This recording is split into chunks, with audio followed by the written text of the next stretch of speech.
Bonjour, ça fait chaud de vous voir présent ici. J'ai le souvenir d'un congrès à Chedini où on était beaucoup moins nombreux, donc je vois qu'on finit par être victime de notre succès, ça c'est cool. En préparant cet exercice de synthétiser 4 ans d'activité, les questions étaient nombreuses. 4 ans d'activité riche, intense, c'était à la fois hier et à la fois il y a un siècle. Et c'est vrai, quand on a fait le bilan avec l'exécutif sur ce qui avait pu se passer, on s'est rendu compte que la demi-journée n'y suffirait pas. Donc la difficulté de l'exercice, c'était de trouver un équilibre le plus fin possible entre l'exhaustivité et la synthèse. L'exhaustivité pour n'oublier rien ni personne, et la synthèse car, vu du syndicat, si certains événements paraissent plus ou moins graves, nous avons pu constater que ceux qui les vivent les considèrent rarement comme insignifiants. Alors le rapport que vous avez tous reçu est structuré en 3 parties. Première partie, c'est la synthèse de l'activité du syndicat depuis 4 ans à Chedini. Deuxième partie, c'était le bilan de la mise en œuvre du rapport d'orientation. Et la troisième partie, c'était les éléments chiffrés qui reflétaient tous ces éléments. Donc je centrerai mon intervention principalement sur le premier point. Tout d'abord, l'activité revendicative. Alors l'action revendicative du syndicat existe peu en tant que telle. Elle se situe principalement en impulsion ou en appui de l'action revendicative des sections syndicales. Et depuis 2012, le syndicat a principalement concrétisé son action revendicative en faisant la promotion de ce qu'on appelle les enquêtes flash, que les plus anciens ont connues sous le nom des tech flash, qui sont des enquêtes qui visent à aider les salariés à collecter l'impression, aider les militants à collecter l'impression des salariés. Nous avons réalisé principalement 3 enquêtes, ERDF, GRDF. Sur les cadres et l'encadrement, on a récupéré 89 questionnaires. Alors le chiffre peut paraître faible, mais compte tenu de la population, c'est relativement élevé, puisqu'on était pratiquement à la moitié. SCA Tissu France avec 192 questionnaires, et The Winner is Novo Nordisk avec 494 questionnaires saisis, traités, sur une population qui à l'époque devait à peu près faire 800 salariés. C'est un boulot énorme que l'équipe syndicale a réalisé. Pour chacune de ces enquêtes, le syndicat a mis à disposition de la formation, de l'accompagnement, que ce soit de l'accompagnement à la saisie, à la formation des enquêteurs, ou à la communication, que ce soit auprès des salariés, des autres organisations syndicales ou de la direction. L'action revendicative a malheureusement été beaucoup moins ludique sur pas mal d'aspects. Nous avons vécu 7 plans de sauvegarde de l'emploi. Enfin, j'ai du mal avec le terme plan de sauvegarde de l'emploi, parce que ça reste malgré tout des plans sociaux, qui s'en sauvegardent pas beaucoup. 2013, il y a eu la fermeture du site de Sinclair Pharma, à Chimie-Saint-André. 2014, la suppression d'une partie de l'activité d'une entreprise qui s'appelle Chimirec, à Chinon.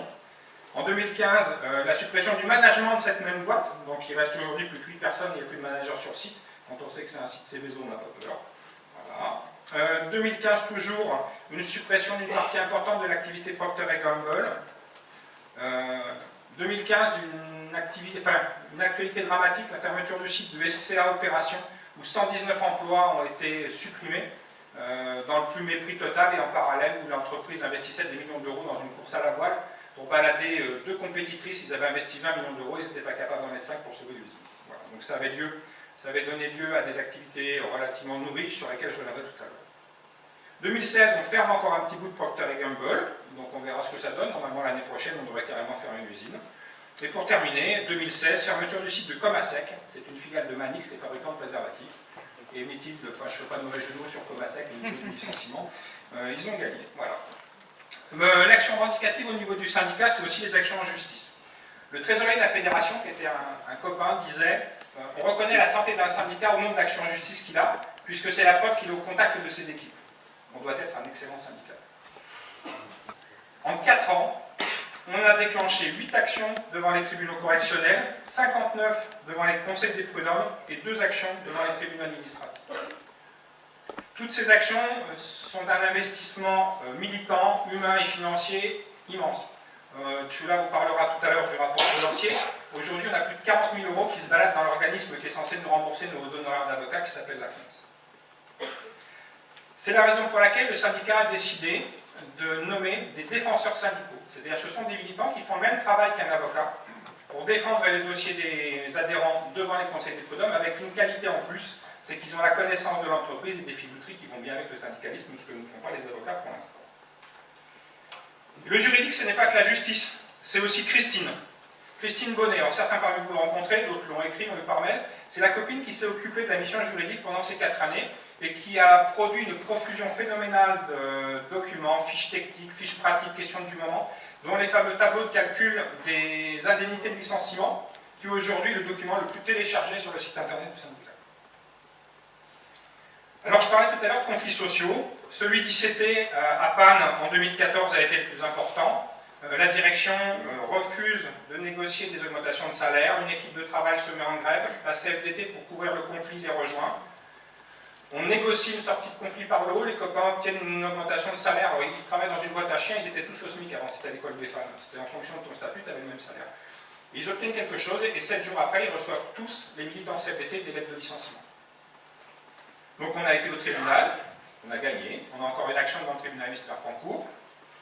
Ça, c'est en lien immédiatement avec la directe. On a aussi renforcé nos liens avec eux puisqu'on arrive à bosser de façon significative. Ce sont les inspections du travail dans les anciens. Je profiterai d'aborder le sujet d'ICT pour remercier Patrick Leloco qui est assis ici devant, qui, par son implication, a rendu possible le suivi du conflit. Parce que notre syndicat, il est grand, mais il est grand aussi 1 km. Et si on n'avait pas eu Patrick sur le territoire du Montarbois pour pouvoir gérer le truc, il est bien évident qu'on n'aurait pas pu être présent et soutenir les copains. Donc Patrick, merci. Cette montature a été aussi marquée par l'implantation chez Servier. Donc Isabelle Géant, que nombre d'entre vous connaissent, était adhérente en douce à la CFDT depuis le temps. Et puis elle s'est dit qu'à un moment donné, il fallait sortir de l'ombre pour pouvoir avancer. On a eu la chance d'avoir la présence de François Chérec le jour où on a annoncé sa désignation. Ça a évité qu'elle se fasse trop massacrer trop vite. Mais malgré les pressions de la direction et des membres du syndicat maison, Isabelle a réussi à imposer la CFDT chez Servier avec presque 13% de représentativité sur le seul collège des ouvriers. Donc c'est quelque chose de phénoménal.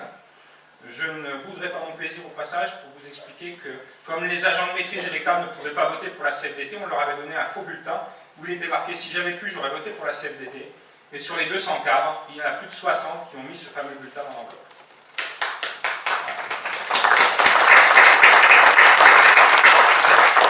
Je ne vous raconte pas le bordel que ça a foutu au niveau du comité de direction. Bon, depuis, Isabelle a subi les traitements du bon docteur Servier, à savoir que ça s'est terminé par un burn-out et une mise en invalidité. Alors Isabelle, vous l'avez peut-être ce soir, elle ne sait pas encore si elle va venir, on aura la surprise. Mais en accord avec la médecine du travail, pour la protéger, on a déclaré l'inaptitude à tout poste, elle a été licenciée. Et maintenant Isabelle va mieux, elle est passée à une deuxième vie.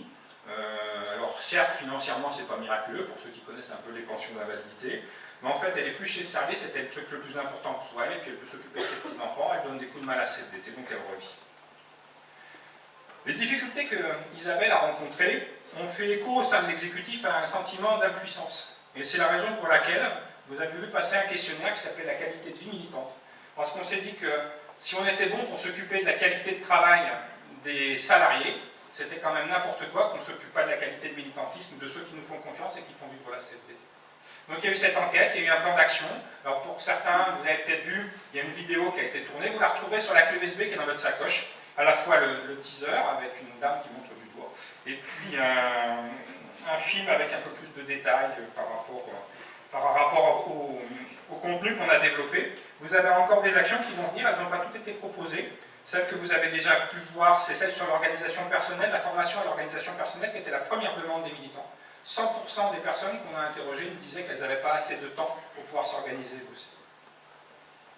Ce dispositif complète le SVPM, suivi valorisation du parcours militant. C'est un dispositif qui avait été initié par la fédération, qu'on a repris à notre compte au niveau du syndicat et qui fonctionne bien. Une bonne partie de l'exécutif y a contribué et cette formation-là sera proposée à nouveau au conseil aux militants qui le souhaitent. Je voudrais venir maintenant sur le développement. Donc le développement au sens où le syndicat l'entend, dans ces trois dimensions, le nombre d'adhérents, la capacité d'influence et la représentativité. Notre syndicat se développe, alors pas aussi vite que j'aurais envie, bien sûr, parce que vous me connaissez là-dessus, je suis plutôt voire frustré, mais on a fait quand même 5,8% d'adhérents en plus depuis 2012, donc c'est honorable, même si c'est pas merveilleux. Ce sera une dynamique à poursuivre sur l'avenir, mais ça j'ai aucun doute et j'en parlerai tout à l'heure. Nos bons résultats de 2013 et 2014 sont liés principalement à deux entreprises. C'est ICT à Panne, on est passé de 0 adhérents à presque 60 adhérents en un an, donc ça aide. Et le deuxième, c'est Alpla Bois à Fossé, pardon, où, pareil, les copains ont fait un effort de développement phénoménal, et ils sont passés de 25 ou 30 adhérents à presque pratiquement 60, Manu, tu me corriges si je dis des conneries. Maintenant, vous ne devez pas être loin des 60, donc un travail important. Mais ce serait injuste si j'oubliais de citer SCA Tissu France. Un jour, j'ai rencontré cette section, ils avaient 50 adhérents. Ils m'ont dit, Bruno, ben, on va doubler d'ici la fin de l'année. Donc, je me suis dit, ils sont gentils, ils veulent me faire plaisir, j'apprécie. Ben, ils étaient 99 à la fin de l'année, donc on peut considérer qu'ils ont doublé. Et la dynamique se poursuit grâce au travail de la déléguée syndicale, mais grâce aussi à un copain qui est à côté, qui s'appelle Pascal, qui est monsieur développement, qui est quelqu'un qui, dès qu'il touche un salarié, il est adhérent à la CFDT. Et pour terminer sur l'adhésion, quelque chose qui était intéressant, c'est que suite aux dernières élections, une branche qui avait la réputation d'être plutôt à la ramasse sur le développement a fait un boulot relativement intéressant. Je pense à la branche des IEG avec principalement l'ingénierie, la production et la distribution. En nombre d'adhérents, le syndicat a franchi les 2000 adhérents en 2013. Donc on était fiers, on s'est dit ça va cartonner, mais avec Choula, on a fait le ménage dans le fichier et on s'est rendu compte qu'il y avait plus d'une centaine d'adhérents, 130 exactement, qui ne payaient pas de cotisation du tout. Donc du coup, on a fait le ménage, donc on est reparti dans l'autre sens. Mais on n'espère pas de pouvoir y arriver à nouveau, puisque depuis 2013 jusqu'à aujourd'hui, nous nous sommes implantés dans 19 entreprises, ce qui est relativement conséquent là aussi en termes de boulot. Parce qu'une section qui roule, c'est un coup de fil tous les 6 mois ou tous les trimestres. Une section qui démarre, c'est un coup de fil par jour. Voilà. Donc c'est vraiment un investissement important. Et on peut être collectivement satisfait du boulot parce que si certains parmi vous ne sont pas directement à l'initiative des implantations, vous y avez contribué en nous donnant des coups de main pour distribuer les tracts, et ainsi de suite, mon renseignement les copains. Ensuite, la formation syndicale. La politique de formation syndicale qui a été adoptée en juin 2013 s'est mise en œuvre et ça fonctionne plutôt bien. Je vais vous donner quelques chiffres en essayant de ne pas être trop assommant. Aujourd'hui, on a 8 animateurs, pardon, j'anticipais, Benoît, excuse-moi. Voilà. Donc 8 animateurs et donc 2 concepteurs qui permettent de fabriquer les outils qu'on ne trouverait pas ailleurs, que ce soit à l'Union régionale interprofessionnelle ou à la fédération. Le nombre de formations planifiées et de formations proposées a explosé. Pour ceux qui suivent le calendrier de formation, c'est devenu quelque chose de vraiment significatif. Pour vous donner une idée, on formait 20 personnes en 2010.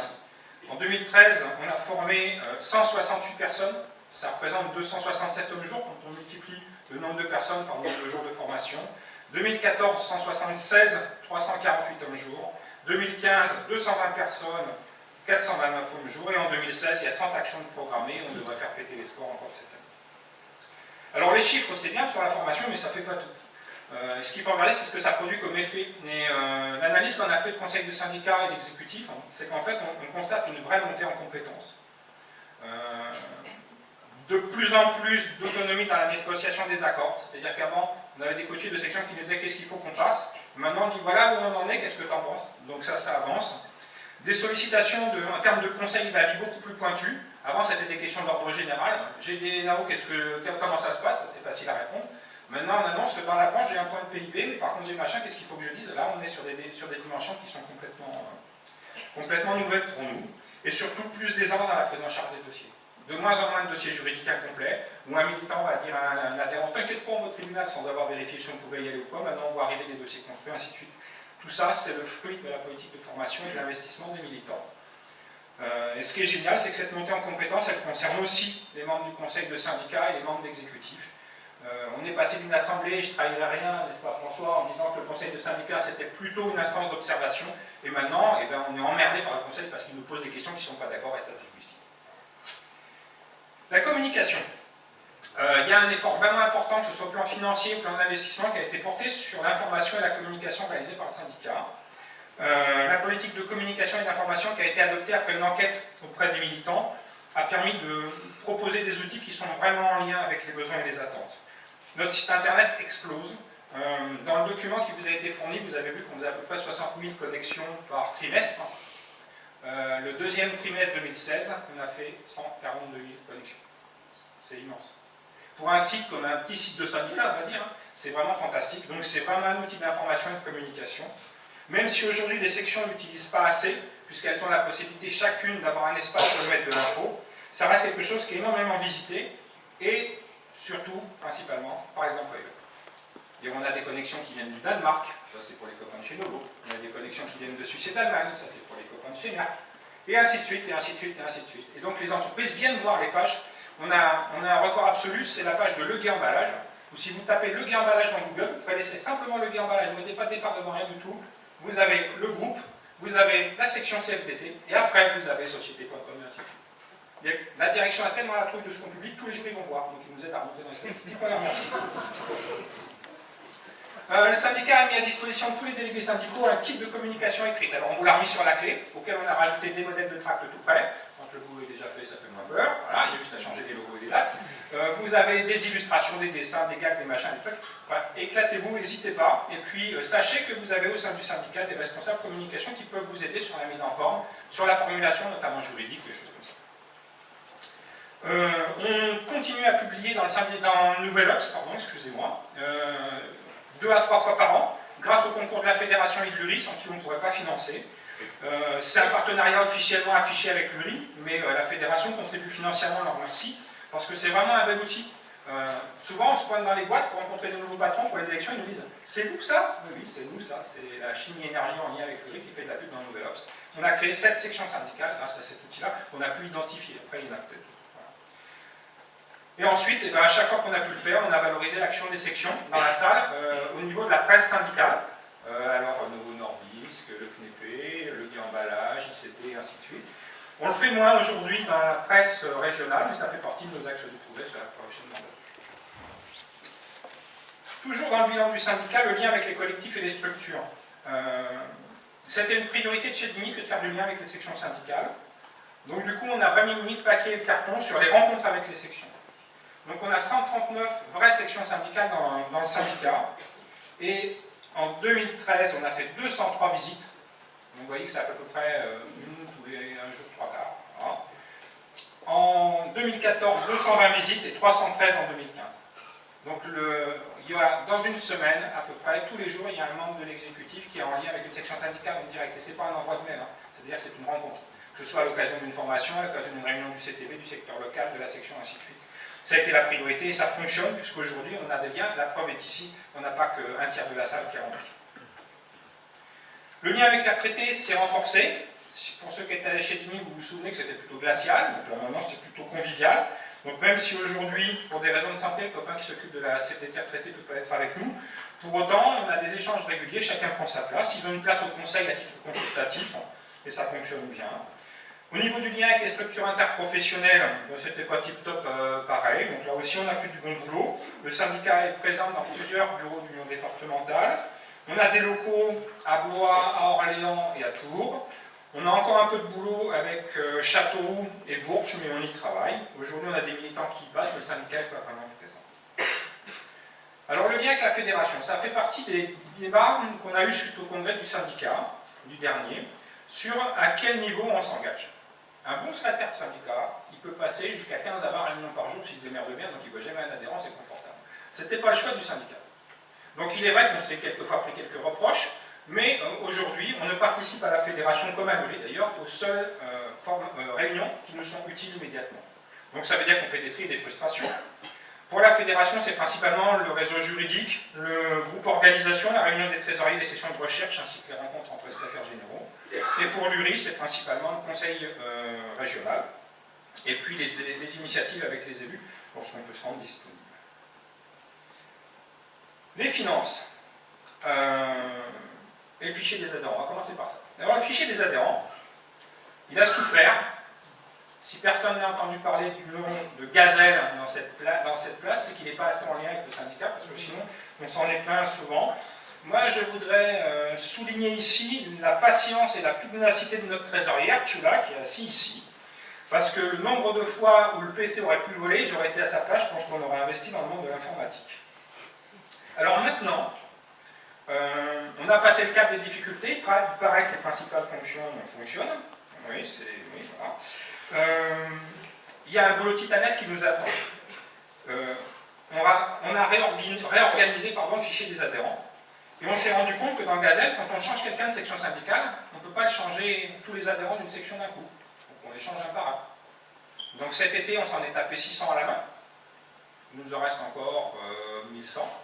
Et on va vous solliciter en tant que délégués syndicaux et représentants de section syndicale pour vérifier que les infos qu'on a dans les fichiers sont bons. Parce que si on doit se retaper encore une partie du fichier, tant qu'à faire que ce soit à jour. Alors sur la situation financière, les gros ouf, je vais passer tout à l'heure la main à Chula qui vous donnera un peu plus de détails sur les chiffres, mais globalement la situation est assainie. Alors on n'a pas encore atteint le niveau de réserve que nous conseillent la fédération et la confédération, c'est-à-dire un an d'exercice d'avance. Compte tenu de la situation politique actuelle, ce ne sera pas du luxe que d'avoir un peu de sous d'avance au cas où des décisions politiques majeures viendraient à prendre jour. Voilà. Donc le tout, c'est qu'on puisse continuer à exister, même si on se retrouve avec des personnes qui n'ont pas forcément une vision positive du syndicalisme. La prochaine mandature, bon courage Nathalie, ça va être la régularisation des cotisations. Parce que bon, les impayés, globalement, ça ne marche pas trop mal. On a une section où ils n'osent pas aller demander les impayés, en plus c'est la section où il y a plus d'impayés, donc ça c'est en train de se régler. Mais pour autant, aujourd'hui, on a plein d'adhérents qui n'ont pas le bon taux de cotisation. Alors vous allez me dire, globalement, la relation principale entre les adhérents et le syndicat, c'est quand même pas le pognon. Certes, c'est pas le pognon. Sauf que le jour où il y a une merde, la première chose que la CNAS elle va faire, c'est qu'elle va regarder feuille de paye, cotisation. Et si ça ne matche pas, elle dit au revoir. Et si la CNAS elle dit au revoir, c'est pas le syndicat sur ses données personnelles qui va payer, pas de justice. On a eu le cas dans une section du papier carton, où entre la cotisation et la cotisation réelle, il y a pratiquement 20 € d'écart, le dossier ne sera jamais passé. Donc on a réussi à s'arranger, mais c'est exceptionnel, c'est vraiment exceptionnel. Donc je vous encourage à vérifier avec vos adhérents que les cotisations sont au bon montant. Ça leur permettra de bénéficier de tous les services pour lesquels ils cotisent. Avant de conclure et de vous céder la parole, je voudrais profiter de cette tribune pour saluer quelques personnes. Principalement des membres très actifs du conseil de syndicat qui ont choisi de ne pas se représenter donc pour différentes raisons. Je pense à Frère Tuck, vous lui transmettrez le message, Sylvain Gardet de son vrai nom, de la centrale de Saint-Laurent, ainsi que Guy Babouin qui a choisi de profiter de son droit à la retraite. Et l'un comme l'autre, je leur souhaite une retraite en pleine forme et la plus longue possible. François Dessay, ici présent, qui va pouvoir maintenant passer son temps sur ses deux passions principales, c'est-à-dire papiner, s'occuper de ses petits-enfants, et courir après la baballe, c'est-à-dire du basket. Et pour terminer, Patrick Favreau, qui retourne à l'activité professionnelle après un parcours court mais intense au sein de la section de Saint-Laurent. Tous auront marqué l'histoire du syndicat. Alors en synthèse, je voudrais vous dire que de ma fenêtre, le syndicat va bien. Il va bien au plan de la montée en compétence des militants. Il va bien au plan de la dynamique de développement, même si elle est encore à poursuivre. Il va bien au plan des finances, Choula va le développer, et il va bien au plan du lien avec les structures. Alors il reste du boulot, sachant qu'en plus on est perfectionniste, donc on va continuer, il reste des actions engagées. J'ai aucun doute sur la future équipe, elle est prête et elle est motivée. Par contre maintenant, juste après la présentation de Choula, c'est à vous de nous dire si vous partagez notre analyse, de nous confier en toute sincérité ce qui vous a plu, ce qui a pu vous déplaire, ce qui vous a manqué et ce dont quoi vous avez envie pour l'avenir. Voilà. Donc je passe la parole à Choula et je rappelle que vous devez vous inscrire pour ceux qui ne l'ont pas fait à la tribune pour pouvoir prendre la parole. Voilà, merci.